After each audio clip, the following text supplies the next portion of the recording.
Good morning students.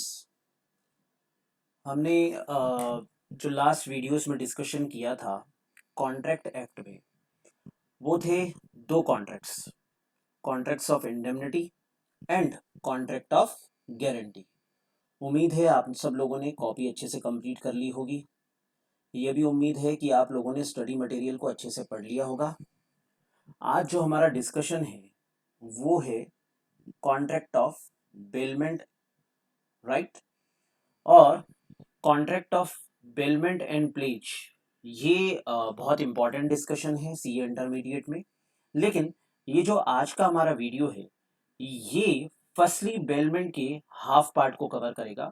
मैं अगले video में बेलमेंट को फिनिशिंग टच दूंगा, कंप्लीशन पार्ट अगले वीडियो में रहेगा। तो स्टार्ट करते हैं बेलमेंट। बेलमेंट क्या है? सेक्शन 148 डिफाइन करता है बेलमेंट को। ये एक ऐसा कॉन्ट्रैक्ट है जिसमें एक पर्सन दूसरे पर्सन को गुड्स ट्रांसफर करता है, डिलीवर करता है, राइट। दूसरा पर्सन सिर्फ उन गुड्स का पजेसर है और कुछ स्पेसिफिक पर्पस के लिए गुड्स उसे दिए गए हैं। जैसे ही वो पर्पस कंप्लीट होती है, अकम्प्लिश होती है, तब दूसरा पर्सन पहले पर्सन को वो गुड्स रिटर्न कर देता है या उसकी डायरेक्शंस के हिसाब से उसे डिस्पोज ऑफ करता है। So contract of bailment is a contract where by one person gives possession of goods to another person who accomplished some task on that goods, and after completing that task he returns back the good to the first person, right. The person who is delivering the goods is called as bailor and the person to whom the goods are so delivered is called as bailee. तो यहाँ पे भी दो parties हैं, जैसे indemnity में दो parties थी, यहाँ जो दो पार्टीज है उनका नाम है बेलर एंड बेली। तो दोस्तों आइए अपन कुछ एग्जाम्पल से समझते हैं। यहाँ बेलमेंट में सबसे पहला एग्जाम्पल देखिए आप। मिस्टर पिंटो जो है, मिस्टर पिंटो ने एक पीस ऑफ क्लॉथ टेलर को दिया for stitching a shirt for him. तो ऐसे केस में जब पिंटो से पीस ऑफ क्लॉथ जा रहा है टेलर के पास, तो टेलर उसे स्टिच करके रिटर्न कर देगा। तो पीस ऑफ क्लॉथ गुड्स थे जिसपे स्पेसिफिक वर्क किया गया टेलर द्वारा, और जैसे ही शर्ट स्टिच होती है वो उसे रिटर्न देता है। लेकिन ये टेलर जो है ये कंसीडरेशन लेता है money, stitch charges, right. So this is called as contract of bailment. यहाँ पे क्या हुआ, एक पर्सन पिंटो जो कि बेलर है, राइट, क्योंकि वो ऑनर है गुड्स का, और दूसरा पर्सन टेलर बेली जो ऑनर नहीं है, जिसके पास सिर्फ और सिर्फ पोजीशन जा रही है उन गुड्स की। तो एक पर्सन बेलर, दूसरा पर्सन बेली, गुड्स हैं, गुड्स हैं वो डिलीवर किए गए। ट्रांसफर टाइटल ट्रांसफर नहीं हो रहा है, सिर्फ पोजीशन दी जा रही है, राइट। और जैसे ही ये सेकंड मेंशन पर्सन यानी बेली कुछ वर्क या पर्पस अचीव कर लेता है, उसके बाद गुड्स वापस रिटर्न कर देगा बेलर को। This is called as contract of bailment. आइए और कुछ आसान और रोजमर्रा लाइफ की एग्जांपल्स देखते हैं। एग्जांपल नंबर 2, अगेन वही किरदार मिस्टर पिंटो, और ये मैकेनिक को कार दे रहे हैं और मैकेनिक जो है वो कार रिपेयर करके रिपेयर्ड कार रिटर्न कर देंगे, right, in lieu of consideration. This is also example of bailment. यहां पे भी क्या हो रहा है, बेलमेंट। चले इन दो एग्जाम्पल्स के बाद हम वापस चलते हैं और यहाँ पे कॉन्ट्रैक्ट ऑफ बेलमेंट की डेफिनेशन जो थी मैं वापस रिपीट कर देता हूँ। एक पर्सन गुड्स डिलीवर करेगा दूसरे पर्सन को, जो व्यक्ति गुड्स डिलीवर कर रहा है वो बेलर, जिसको गुड्स डिलीवर किए जा रहे हैं वो बेली। गुड्स किसी स्पेशल पर्पस के लिए डिलीवर किए जा रहे हैं। जैसे ही वो पर्पस सेटिस्फाई हो जाएगी, फुलफिल हो जाएगी, ये गुड्स जो है वो बेली रिटर्न कर देगा बेलर को, राइट। कंसीडरेशन में और may not be there, so it is contract of bailment, section 148। Then हमारा अगला डिस्कशन, रिक्विजिट्स और requirements of contract of bailment.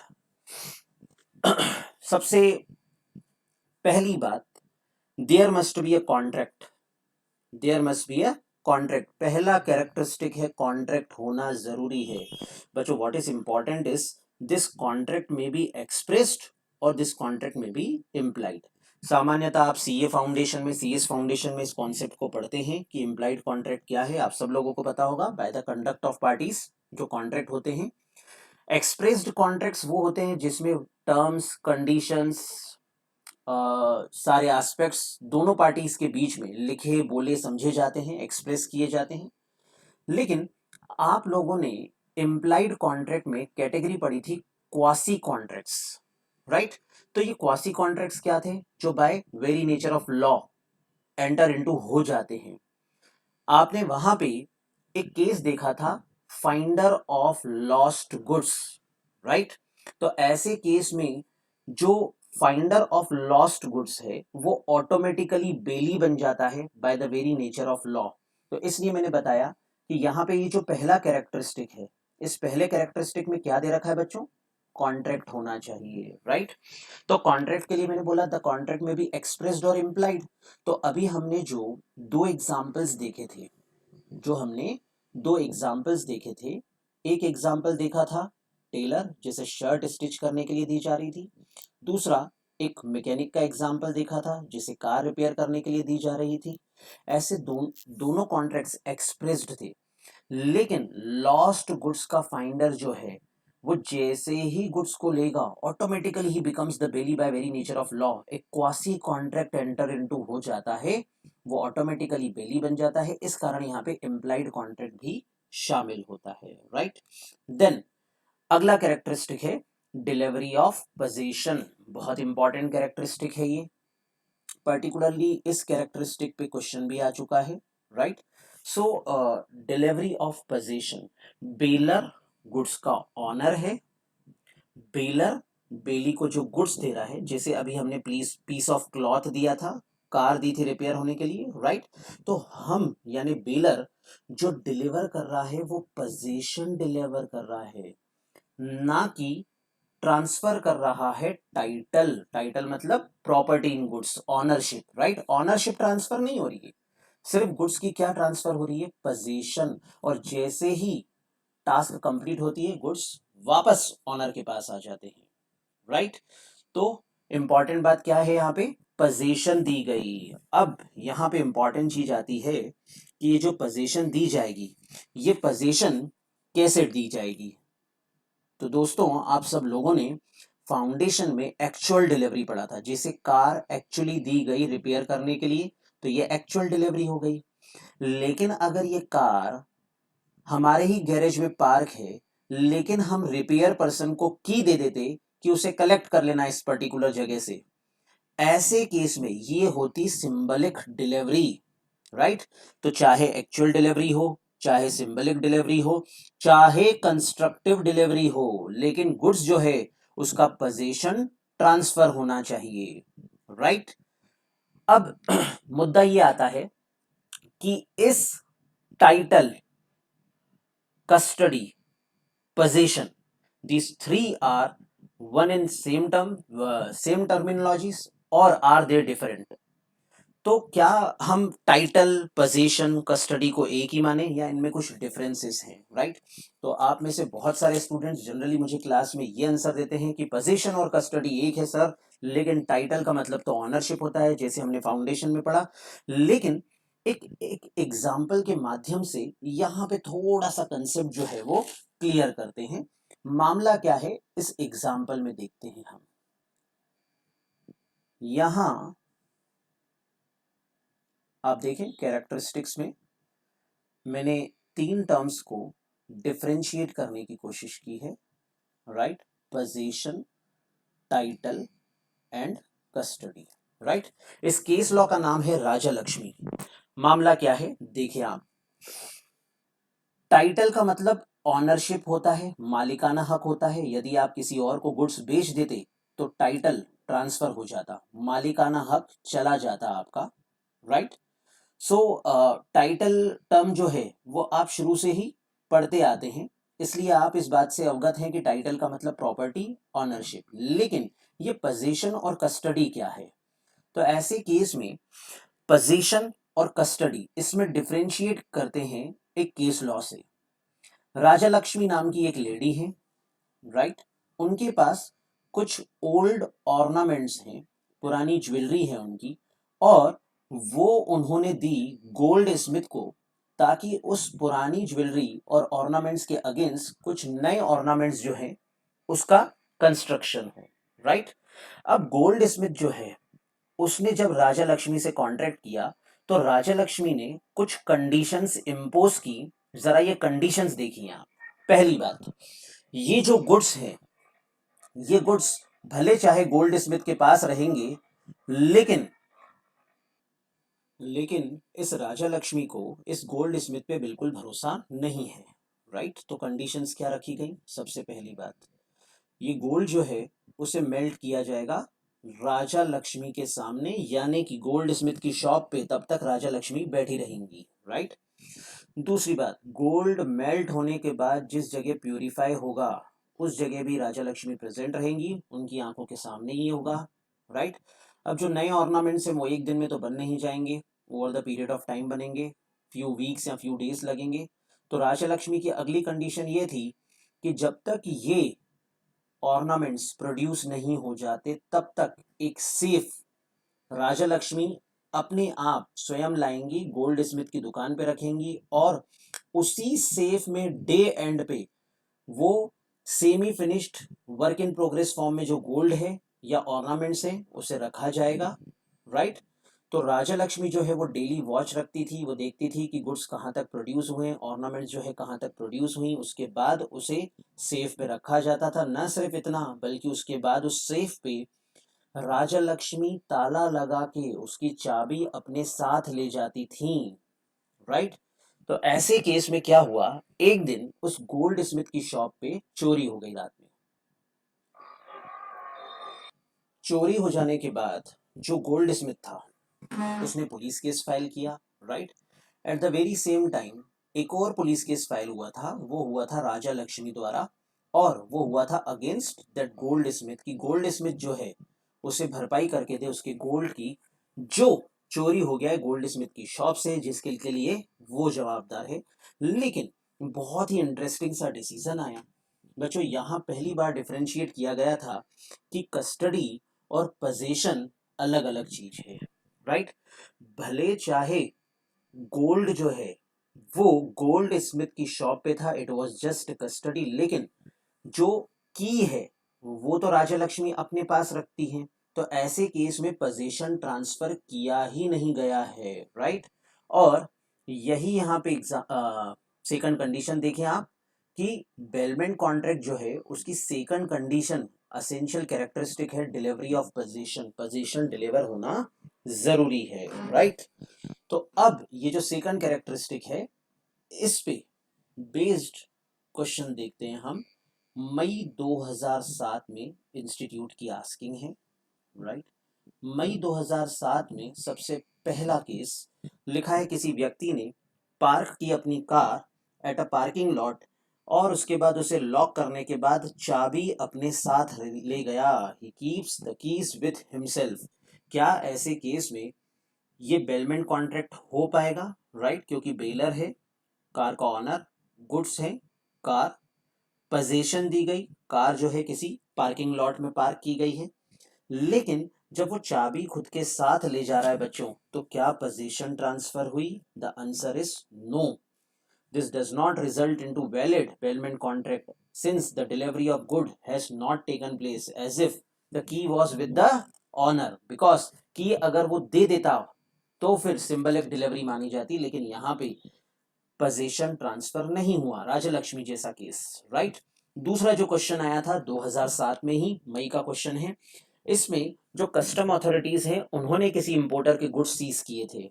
तो क्या ये बेलमेंट कॉन्ट्रैक्ट है? Yes, this is bailment contract.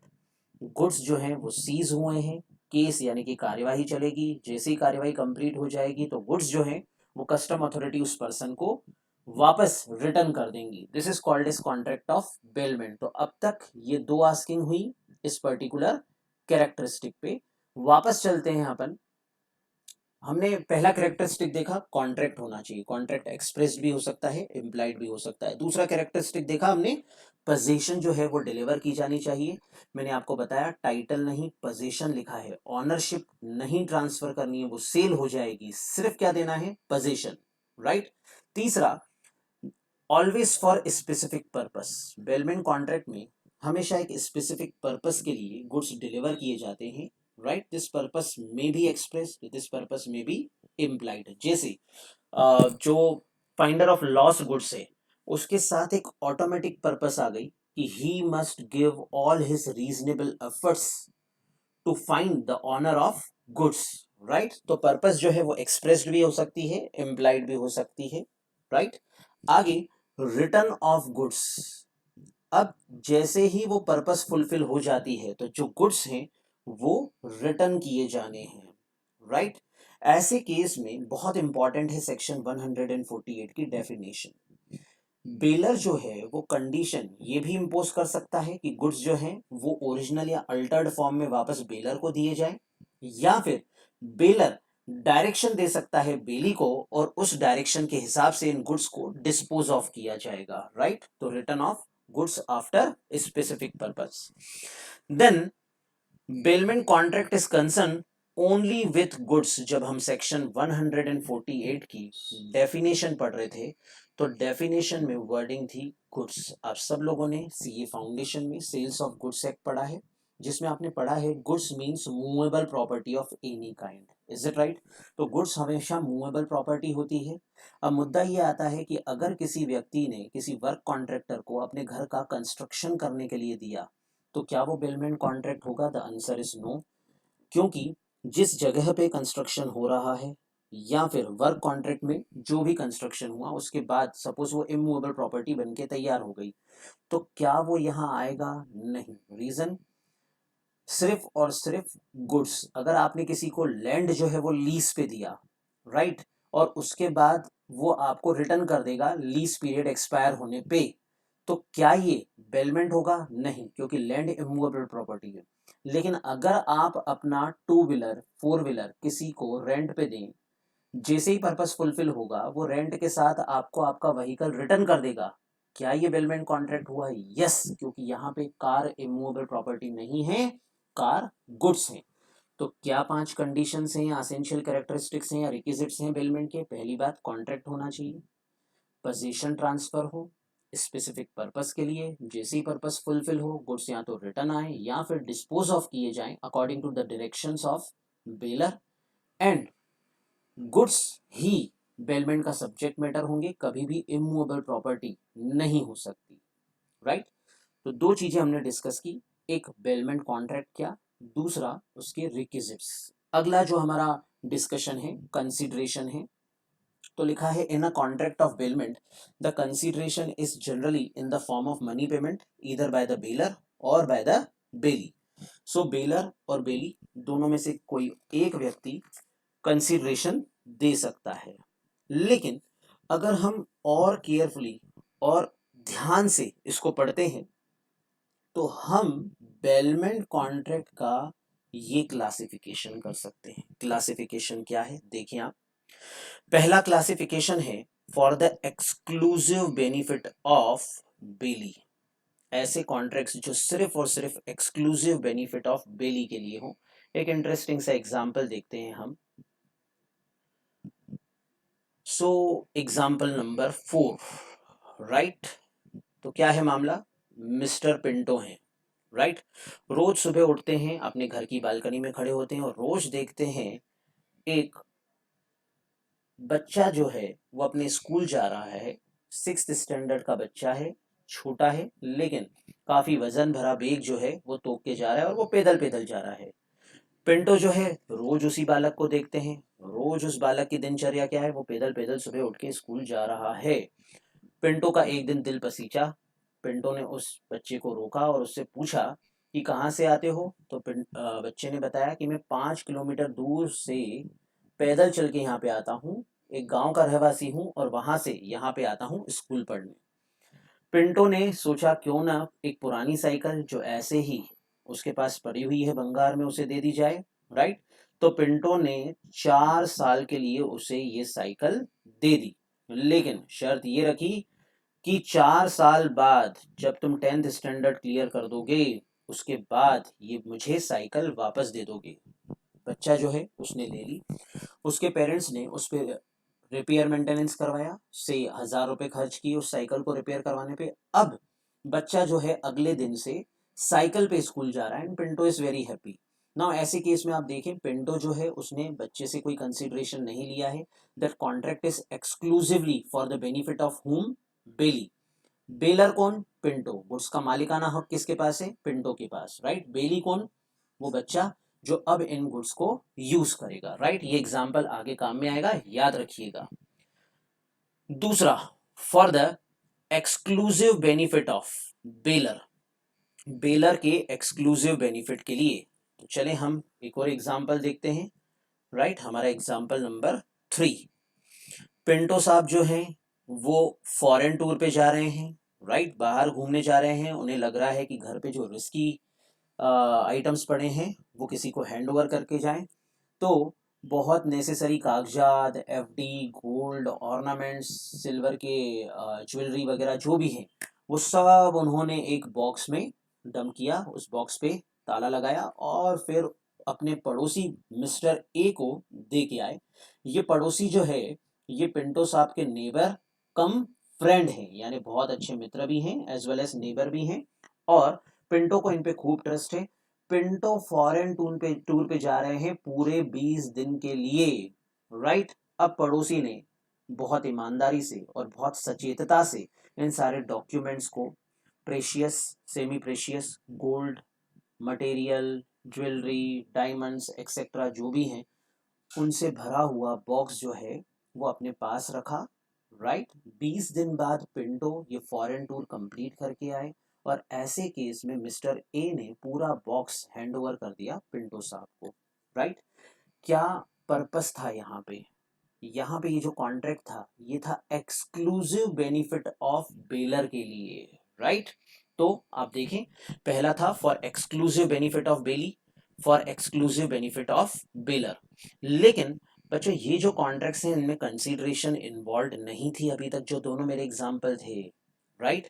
तो हम इनको क्या कह सकते हैं? ग्रेटिटस कॉन्ट्रैक्ट्स, राइट, क्योंकि यहाँ पे कंसीडरेशन इन्वॉल्व नहीं है।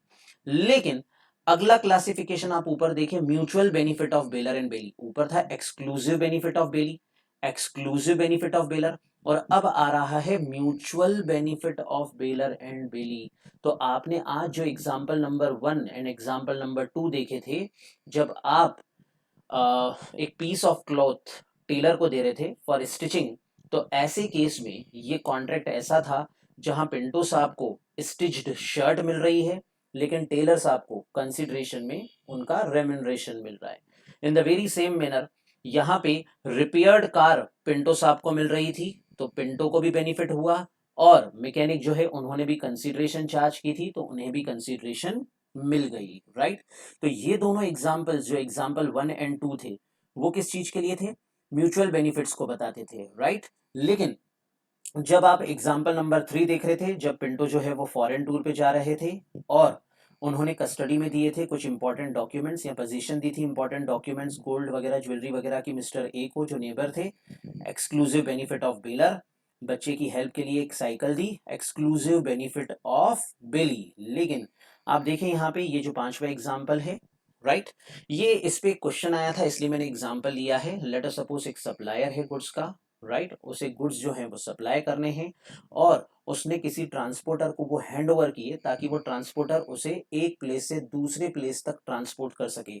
ऐसे केस में मालिकाना हक सप्लायर का है, राइट, और ट्रांसपोर्टर तो सिर्फ उसे कैरी कर रहा है, तो ट्रांसपोर्टर जो है वो बेली है और गुड्स का जो मालिक है वो बेलर है, राइट।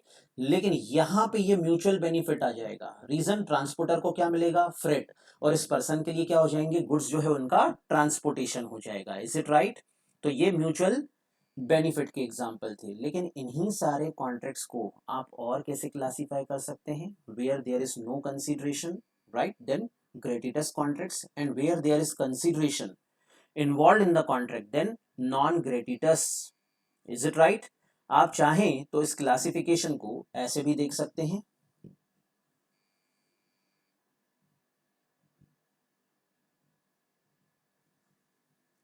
देखिए आप, क्लासिफिकेशन ऑफ बेलमेंट कॉन्ट्रैक्ट्स क्या दे रखा है इस क्लासिफिकेशन में हमें, कि बेलमेंट कॉन्ट्रैक्ट्स जो हैं वो ग्रेटिटस, नॉन ग्रेटिटस हो सकते हैं, राइट। ग्रेटिटस क्या, जिसमें कंसिडरेशन इन्वॉल्व हो, सॉरी, ग्रेटिटस जिसमें कंसिडरेशन इन्वॉल्व ना हो, नॉन ग्रेटिटस जिसमें कंसिडरेशन इन्वॉल्व हो। तो हमारे एग्जाम्पल 3 और 4 कौन से दो एग्जाम्पल्स थे, जिसमें हमने देखा एक फॉरेन टूर पे जा रहे हैं बेलर, राइट। और एग्जाम्पल नंबर 4 में क्या देखा था हमने, जब एक बच्चा जो था उसे पिंटो साहब ने साइकिल दी थी, लेकिन म्यूचुअल बेनिफिट में कार रिपेयर करने वाला एग्जाम्पल, शर्ट स्टिच करने वाला एग्जाम्पल हमने देखा था, वो म्यूचुअल बेनिफिट के लिए था, राइट। तो यहाँ पे ये भी एक क्लासिफिकेशन है, और उसी को हमने यहाँ पे लिखा हुआ है classification of bailment contracts. Now moving on to important aspect of bailment contract, right, that is about duties and rights of bailor and bailee, जिसमें से जो हमारा आज का डिस्कशन है वो ड्यूटीज तक कन्फाइंड रहेगा बच्चों। यहाँ तक आपको स्टडी मटेरियल अच्छे से पढ़ना रहेगा, फिर मैं अपने अगले वीडियो में इस चैप्टर को फिनिश करूंगा। हाल फिलहाल हम स्टार्ट करते हैं duties of a bailor, bailor की ड्यूटीज, राइट। तो सबसे पहली ड्यूटी देखें आप बेलर की, to disclose the known faults, to disclose the known faults. मैं वापस रिपीट कर रहा हूं बच्चों, कॉन्ट्रैक्ट ग्रेटिटस और नॉन ग्रेटिटस था, राइट। अगर ये कॉन्ट्रैक्ट ग्रेटिटुअस था, यानी कि कंसिडरेशन इन्वॉल्व नहीं थी, तो ऐसे केस में बेलर की ये ड्यूटी है, हम पढ़ रहे हैं ड्यूटीज ऑफ बेलर, बेलर की ये ड्यूटी है ग्रेटिटुअस कॉन्ट्रैक्ट में कि जितने भी नोन फॉल्ट्स हैं वो डिस्क्लोज करे बेली को, राइट। लेकिन अगर वो डिस्क्लोज नहीं करेगा और उसकी वजह से बेली को जो भी नुकसान हो गया उसकी भरपाई बेलर करेगा, राइट। मैं वापस रिपीट कर रहा हूं, जितने भी नोन फॉल्ट्स हैं वो बेलर बेली को डिस्क्लोज करे यदि ये कॉन्ट्रैक्ट ग्रेटिटुअस कॉन्ट्रैक्ट था, यानी कि जिसमें कंसिडरेशन इन्वॉल्व नहीं थी। अगर ऐसा नहीं करता है तो डेमेजेस पे करेंगे, करने पड़ेंगे फॉर लॉस कॉज्ड टू बेली।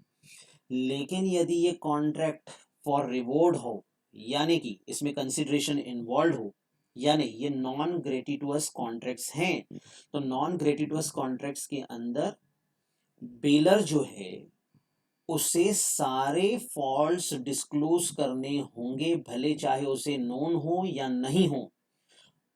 बहुत इंपॉर्टेंट, नॉन ग्रेटिटुअस कॉन्ट्रैक्ट में whether the faults are known or not known to the bailor, bailor disclose करे, नहीं करता है तो भले चाहे वो फॉल्ट बेलर के नॉलेज में था या नहीं था, वो बेली को उसके लिए डेमेजेस पे करेगा, कंपनसेट करेगा, राइट। तो दोनों में डिफरेंस क्या आया, ग्रेटिटुअस कॉन्ट्रैक्ट में लिखा था नॉन फॉल्ट्स के लिए लायबल होगा अगर डिस्क्लोज नहीं करता है तो, लेकिन नॉन ग्रेटिटुअस कॉन्ट्रैक्ट में क्या था, भले चाहे फॉल्ट बेलर के नॉलेज में हो या ना हो, लायबल तो बेलर रहेगा अगर उसकी वजह से कोई लॉस कॉज हुआ और ये फॉल्ट्स जो है वो डिस्क्लोज नहीं किए गए थे तो, राइट। इस पॉइंट नंबर 1 पे हम एक डिस्कशन करते हैं, एग्जाम्पल के माध्यम से देखते हैं कि ये जो फॉल्ट डिस्क्लोज करने का एस्पेक्ट है, अदरवाइज बेलर जो है वो लायबल हो जाता है, वो क्या है। आ,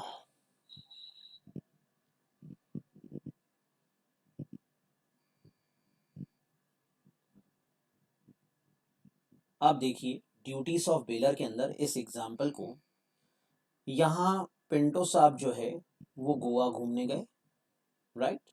और उन्होंने एक व्हीकल लिया किराए पे, आपने सुना होगा ऐसा टू व्हीलर्स जो है वो गोवा वगैरह में मिल जाता है, आप घूमने के लिए उसे रेंट पे ले सकते हैं। अब मालिक जो है वो मिस्टर ए है, राइट। अब मिस्टर पिंटो जो है, आ, यहाँ पे हमारे इस एग्जाम्पल में बेली हो गए, राइट? क्यों? क्योंकि हमने अभी एग्जाम्पल में देखा कि मिस्टर ए जो है वो ऑनर है, तो ये बेलर हो गए, राइट? अब पिंटो साहब जो है वो गोवा घूमने गए, गाड़ी किराए पे ली है, घूमेंगे। मिस्टर ए उनसे हायर चार्जेस लेंगे, लेकिन मिस्टर ए जो है उनका व्हीकल जो है वो नॉट सुटेबल है, अनसुटेबल फॉर ड्राइविंग है, लेकिन ये फैक्ट उन्होंने डिस्क्लोज नहीं किया मिस्टर पिंटो को।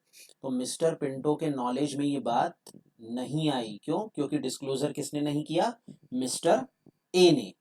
तो ऐसे केस में बाद में यदि गाड़ी चलाते समय मिस्टर पिंटो का एक्सीडेंट हो जाता है, reason that vehicle was unfit for driving, तो क्या जो ऑनर मिस्टर ए हैं, बेलर हैं, जिसकी हम ड्यूटीज पढ़ रहे हैं, वो लायबल रहेगा? द आंसर इज यस, इसके लिए वो लायबल रहेगा। Is it right? ऐसे ही आप देखें, मैंने यहाँ पे लिखा है, इंस्टीट्यूट ने मई 2005 में एक क्वेश्चन पूछा है, आसान सा डिस्कशन है बच्चों। एक पर्सन मिस्टर ए जो है वो कुछ गुड्स देते हैं मिस्टर बी को, राइट? कॉन्ट्रैक्ट हुआ 500 रुपए में, और जो मिस्टर बी हैं इन गुड्स को कैरी करेंगे और कहीं और पे ट्रांसफर कर देंगे, राइट? लेकिन हुआ ये कि ये जो गुड्स था, ये कैरेज था, ये अनसेफ था इसको कैरी करना, और ये बात डिस्क्लोज नहीं की मिस्टर ए ने मिस्टर बी से, बेली से। तो क्या मिस्टर ए लायबल हो जाएंगे? The very answer is yes. तो बच्चों, पहले ही पॉइंट पे इंस्टीट्यूट की आस्किंग थी, राइट? मई 2005 का आसान सा क्वेश्चन था। It is duty of baler to disclose all the known faults in the goods to the bailey, right? Gratuitous contract में नोन फॉल्ट्स बताने हैं, नॉन ग्रेटिटस कॉन्ट्रैक्ट में कोई से भी फॉल्ट्स हो, whether known to you or not, you are liable to compensate bailee for any loss or damage cause to him. अब दूसरा कैरेक्टरिस्टिक देखें, to bear the extraordinary expenses of bailment, this is important बच्चों, right? हाँ, कैसे समझें? चलिए अपन इसी example में चलते हैं, जहां हमने ये देखा पिंटो साहब जो है वो बेली है, गोवा गए घूमने, और ऑनर मिस्टर ए का व्हीकल दिया है, राइट? नाउ पुरानी कंडीशंस आप भूल जाइए, यहाँ पे ऐसा मान लीजिए ऐसा कुछ भी नहीं है that vehicle is unsafe, unsafe है for that driving and all, ऐसा कुछ भी नहीं है। इस कंडीशन को हम अभी स्किप कर देते हैं, राइट?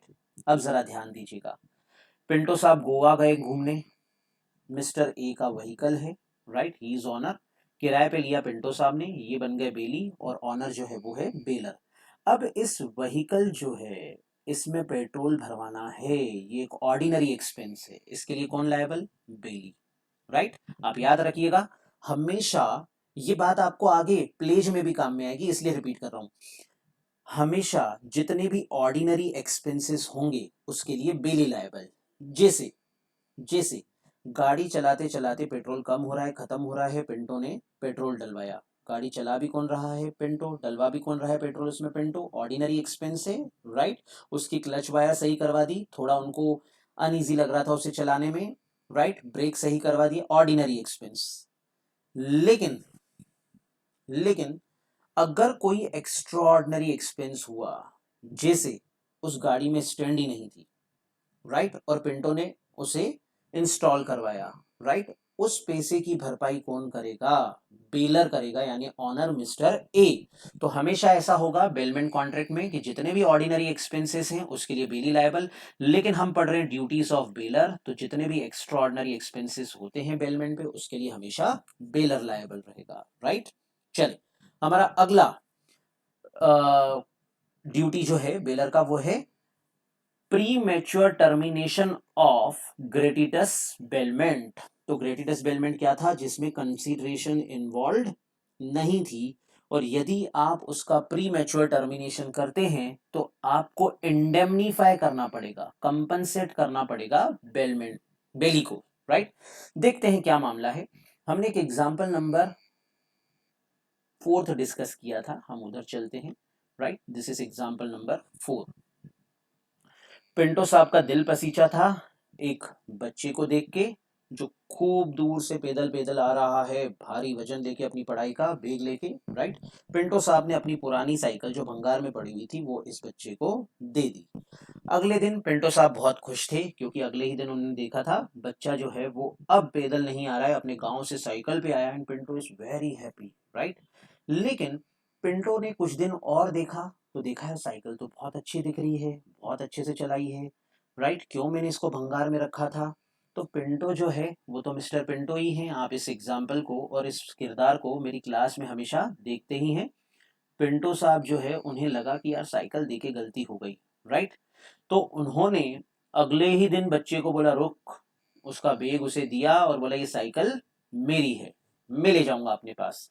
आपको याद होगा थोड़ी देर पहले जब मैंने एग्जाम्पल आपसे डिस्कस किया था तो मैंने बताया था 4 साल के लिए पिंटो ने बच्चे को साइकिल दे दी थी, बच्चे के पेरेंट्स ने, और बच्चों ने 1,000 रुपए खर्च किए थे, राइट। तो ऐसे केस में ये ग्रेटिटस कॉन्ट्रैक्ट था, इसका प्री मैच्योर टर्मिनेशन हुआ है, और ऐसे केस में अब बेलर यानी मिस्टर पिंटो जो है वो इंडेमनीफाई करेंगे बेली को, कंपनसेट करेंगे बेली को। देखिए आप, indemnify the bailee for loss in case of premature termination of any gratuitous bailment. तो यहाँ पे जो 1,000 रुपए का एक्सपेंस उस बच्चे ने किया था उस साइकिल पे, वो भरपाई करेगा कौन? Mister Pinto, right. देन अगला characteristic, to receive back the goods. यहां पे भी एक इंपॉर्टेंट एस्पेक्ट है, डिस्कशन है, जरा ध्यान दीजिएगा। हमने बेलमेंट कॉन्ट्रैक्ट में ये देखा कि जो गुड्स हैं वो स्पेसिफिक पर्पस के लिए ट्रांसफर किए जाते हैं बेली को, और जैसे ही वो पर्पस फुलफिल हो जाती है तो गुड्स जो हैं वो वापस दिए जाते हैं बेली द्वारा बेलर को, राइट। तो it is the duty of bailor to receive back the goods when returned by the bailee. Bailee जो है वो जब गुड्स बेलर को वापस करे तो ये ड्यूटी बनती है बेलर की कि उन गुड्स को वो वापस रिसीव करे। लेकिन अगर बेलर रिफ्यूज करता है to receive back the goods, right, तो ऐसे केस में जितने भी ऑर्डिनरी एक्सपेंसेस ऑफ कस्टडी होंगे वो सारे के सारे बेलर बेली को पे करेगा, राइट। जरा ध्यान से समझिएगा, हम इस एग्जाम्पल में देख लेते हैं। यहाँ पे एक एग्जाम्पल 2 था हमारा, दिस वन, राइट। पिंटो साहब जो है उन्होंने कार दी मैकेनिक को रिपेयर करने के लिए। मैकेनिक ने पहले ही बोला कि सर मैं ये कार आज ही रिपेयर कर लूंगा, रीजन मेरे गैरेज में कहीं पे भी अभी पार्किंग स्पेस नहीं है, तो आज ही आपको इस कार की डिलीवरी लेनी पड़ेगी। पिंटो ने हाँ बोला, कार रिपेयर की गई, मैकेनिक द्वारा कॉल गया मिस्टर पिंटो के पास, राइट। पिंटो जो है उन्होंने बोला कि मैं कार लेने आ रहा हूं, नहीं गए। कुछ देर बाद फिर कॉल, फिर नहीं गए, फिर कॉल, फिर नहीं गए। आखिरी में पिंटो ने बोला I am unable to collect this car by today itself, right. तो ऐसे केस में पिंटो साहब जो है उन्हें बार बार मैकेनिक कह रहा है पर्पस अचीव हो चुका है इस बेलमेंट कॉन्ट्रैक्ट का, आप ले जाएं जैसा कि तय हुआ था, लेकिन पिंटो जो है वो आज कलेक्ट नहीं कर पा रहे हैं। ऐसे केस में इन गुड्स की कस्टडी पे जितने भी ऑर्डिनरी एक्सपेंसेस लगे बेली द्वारा वो बेलर उनको भरपाई करेगा। तो let us suppose parking space नहीं है तो किसी पेड पार्किंग में जाके पार्क कर दी मैकेनिक ने, तो जितने भी पार्किंग चार्जेस होंगे जो मैकेनिक ने इनकर किए उसकी भरपाई मिस्टर पिंटो करेंगे, राइट। अब आगे देखें, to indemnify the bailee, right. To indemnify bailee, that is basically section 164 of Indian contract act. जो बेलर है वो बेली को इंडेमनीफाई करेगा यदि जो गुड्स बेल हुए उनमें बेलर का टाइटल डिफेक्टिव निकलता है। क्या मामला है समझते हैं। यहाँ पे मिस्टर पिंटो ने कार दी है मैकेनिक को रिपेयर करने के लिए। कुछ ही देर बाद पुलिस आ जाती है मैकेनिक के पास और बोलती है ये जो पर्टिकुलर कार है ये तो चोरी की कार है, आपके पास कहाँ से आई, राइट। पुलिस वाले जो हैं वो मैकेनिक जो है उसके ऊपर कुछ चार्जेस लेते हैं, राइट। उसे डराते धमकाते हैं, टॉर्चर करते हैं, कुछ फाइन पेनल्टी भी लगाते हैं और कार ले जाते हैं। ऐसे केस में बेलर का जो टाइटल था वो डिफेक्टिव निकला, right. So whatever has been incurred by the mechanic that is bailee, that all will be indemnified by mister Pinto यानी कि बेलर, राइट। तो क्या है लास्ट पॉइंट कि यदि बेलर का टाइटल उन गुड्स पे डिफेक्टिव निकलता है तो ऐसे केस में बेली जो है उसे इंडेमनीफाई करेगा bailor for any loss caused to bailee due to defective title of bailor, right. चलें, तो ये थी 5 ड्यूटीज बेलर की। आगे हमारा अगला डिस्कशन है ड्यूटीज ऑफ बेली, बेली की ड्यूटीज, राइट। और यहाँ पे 6 पॉइंट्स हैं बच्चों, ये 6th पॉइंट आपको ऐड करना रहेगा, लास्ट वन। तो ड्यूटीज ऑफ बेली में सबसे पहला point, to take reasonable care of goods bailed. Bailee की ये ड्यूटी रहेगी कि वो मेन ऑफ ऑर्डिनरी प्रूडेंस की तरह, जैसे कि वो अपने गुड्स की केयर टेकिंग करता, वैसे ही केयर टेकिंग करेगा बेलर के गुड्स की। Is it right? तो लेट अस सपोज ये जो कार मिस्टर पिंटो की मैकेनिक के पास है, रिपेयर हो गई। अब ऐसे केस में क्या है, मैकेनिक जो है उसने देखा यार जगह तो है नहीं यहाँ पे पार्क करने की, मैकेनिक ले गया उसे अपने घर पे, अपने घर के बाहर गली में ही गाड़ी रख दी। And what is important is वहां से चाबी निकालना भूल गए। गाड़ी की चाबी गाड़ी में ही लगी हुई है, सारी रात ऐसी ही बाहर पड़ी रहेगी, तो क्या सेफ है? नो, गाड़ी चोरी हो गई। ऐसे केस में बेली की ड्यूटी क्या थी? रीजनेबल केयर टेकिंग करना उन गुड्स की जो कि बेलर के हैं। लेकिन उन्होंने अपनी ड्यूटी को फुलफिल नहीं किया, जिसकी वजह से लॉस हुआ। किसको? बेलर को। तो उसकी भरपाई करेगा बेली, बिकॉज उसने अपनी पहली ड्यूटी का कॉन्ट्रावेंशन किया, that is to take reasonable care of goods bailed, right. Second point, not to make unauthorised use of goods. मामला क्या है देखें आप, यहां पे ये जो बेलमेंट कॉन्ट्रैक्ट था पिंटो और मैकेनिक के बीच में, इसमें मामला क्या था कि कार जो है वो रिपेयरिंग के लिए दी गई थी। कार जैसे ही रिपेयर हो जाएगी, बेलमेंट कॉन्ट्रैक्ट कह रहा है स्पेसिफिक पर्पस अचीव हो जाएगी, पर्पस अचीव हो जाएगी तो ये गुड्स वापस देने हैं किसको? पिंटो साहब को, बेलर साहब को। मामला ये हुआ कि पिंटो ने फोन लगाया मैकेनिक को कि सर क्या गाड़ी तैयार है, रेडी है, मैं ले जाऊं, रिपेयर हो चुकी। मैकेनिक ने बोला साहब आज नहीं हो पाएगा, आप कल ले जाना। ठीक है, डन। अब पिंटो साहब ने अपना स्कूटर निकाला, श्रीमती जी को लेके पहुंचे डी मार्ट में परचेजिंग करने। डी मार्ट के बाहर देखा तो उनकी ही कार है, राइट।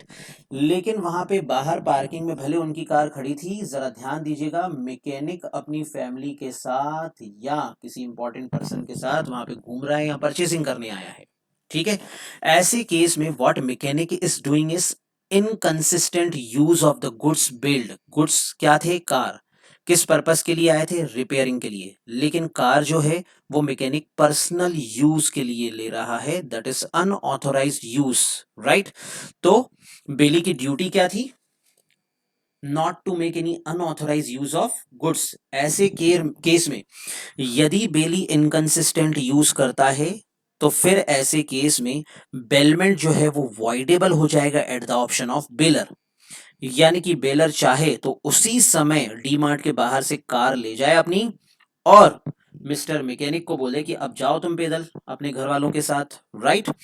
तो वॉइडेबल है at the option of baler. Baler चाहे तो उसको वैलिड कॉन्ट्रैक्ट माने, बेलर चाहे तो उसे रेप्यूडिएट कर सकता है, राइट। अब ऐसे केस में इनकंसिस्टेंट यूज करते समय गुड्स को कुछ डैमेज कॉज हुआ, राइट। तो ऐसे केस में बेली जो है वो लायबल रहेगा towards baler. Is it right?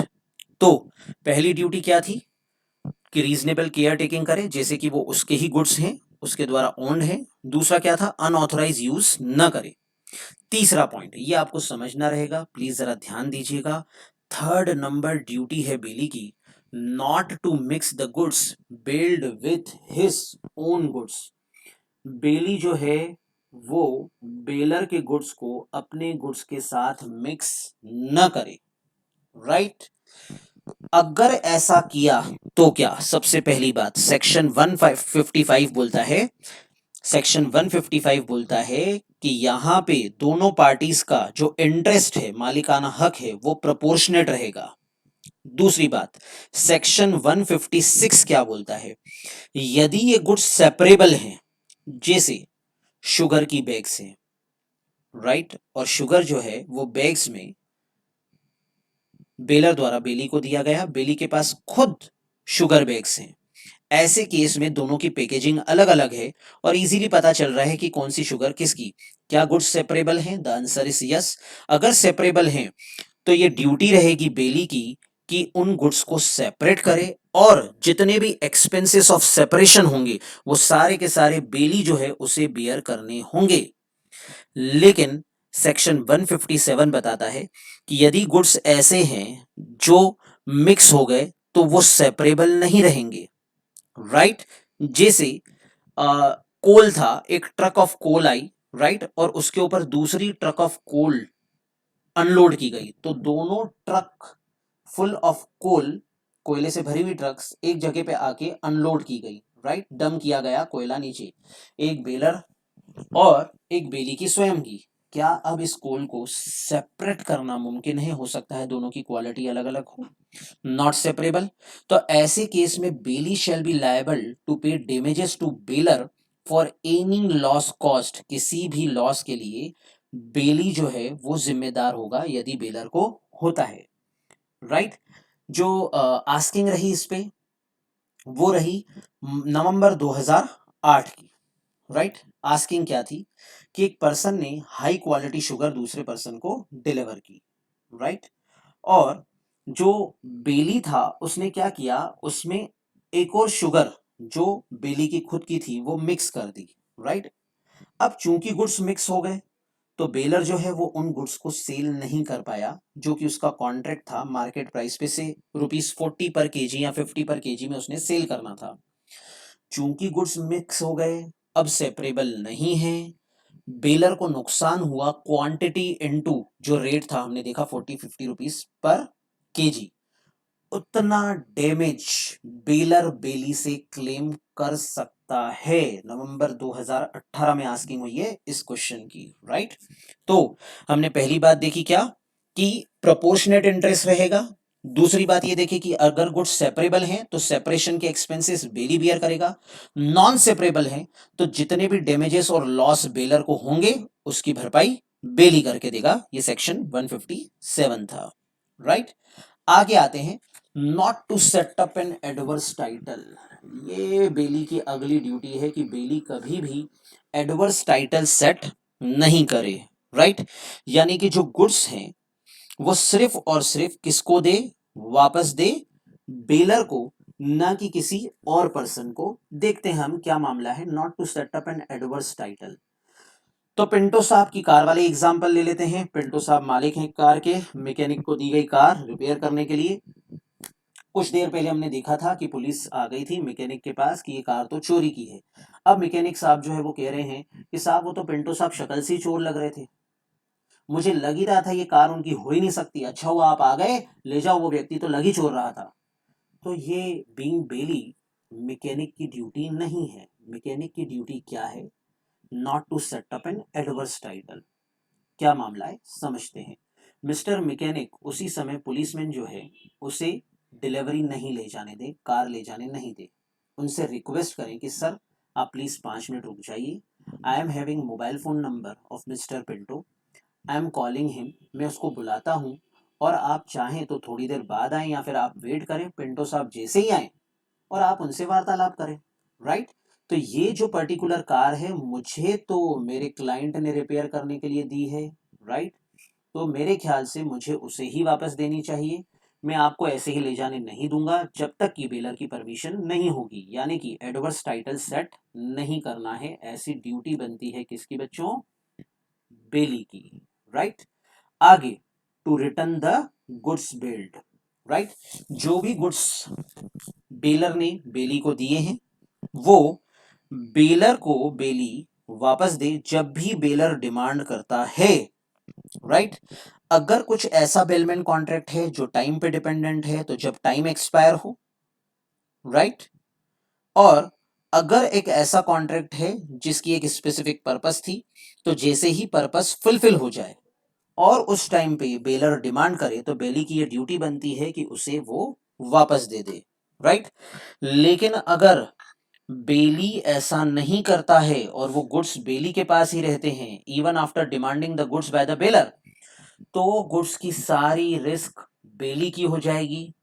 अब जितने भी ऑर्डिनरी और एक्स्ट्रॉर्डनरी एक्सपेंसेस उसके इनकर किए जाएंगे बेली द्वारा, उसके लिए बेलर लायबल नहीं होगा, बेली ही लायबल होगा। राइट, हमने ये एग्जाम्पल पहले भी देखा था। कार जो है वो ठीक हो चुकी थी, बेलर ने मांगी, बेली ने बोला सर कल ले जाना, और वो उसको घुमा फिरा रहा है कार को। राइट, कार वापस नहीं दी गई बेली द्वारा, रास्ते में ही एक्सीडेंट हो गया। अब ऐसे केस में इन गुड्स पे जो एक्स्ट्रॉर्डनरी एक्सपेंसेस हुए हैं, इन जनरल एक्स्ट्रॉर्डनरी एक्सपेंसेस के लिए मैंने आपको पहले बताया बेलर लायबल होता है, लेकिन क्योंकि गुड्स डिमांड किए गए फिर भी बेली द्वारा बेलर को लौटाए नहीं गए, तो यहां पे जितने भी एक्स्ट्रॉर्डनरी एक्सपेंसेस होंगे उसके लिए बेली लायबल होगा। अगला पॉइंट आता है to return any accretion to the goods.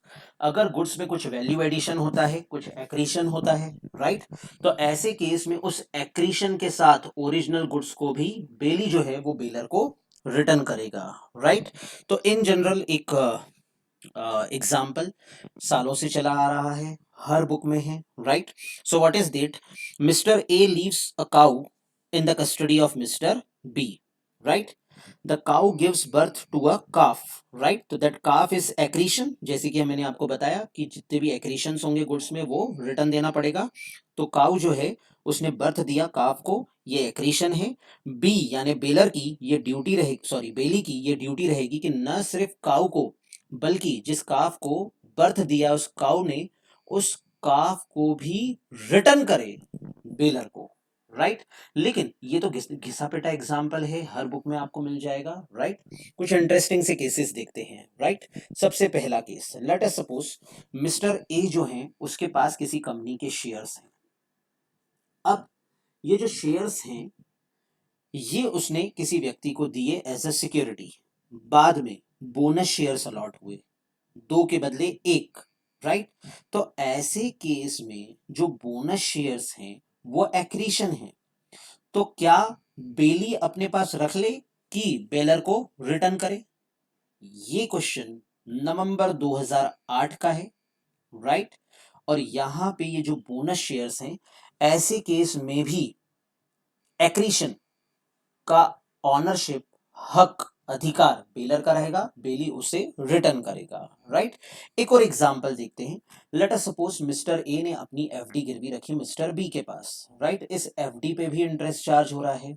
Right, अब मिस्टर बी का ये कहना है कि during the period of bailment जितना टाइम एफडी मेरे पास रही उस एफडी ने जितना इंटरेस्ट अर्न किया वो मेरा होना चाहिए, लेकिन नहीं, यहाँ पे बेली रॉन्ग है, बी रॉन्ग है।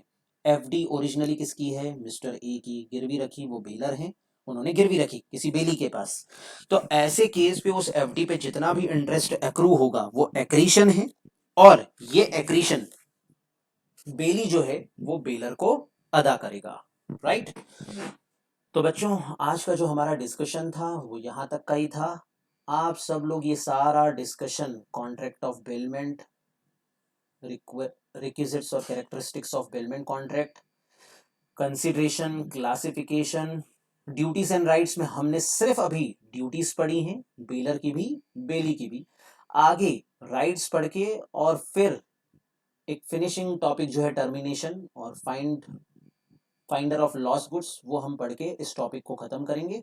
तो आज का हमारा डिस्कशन यहाँ से स्टार्ट हुआ था बेलमेंट से। राइट स्टूडेंट्स, तो आपको आपकी कॉपी कंप्लीट करनी है, उसके बाद यहाँ तक अच्छे से स्टडी मटेरियल्स को पढ़ना है। राइट, कुछ डाउट्स आते हैं तो आप मुझे बताएं और स्टडी को कंटिन्यू रखें। Right, thank you.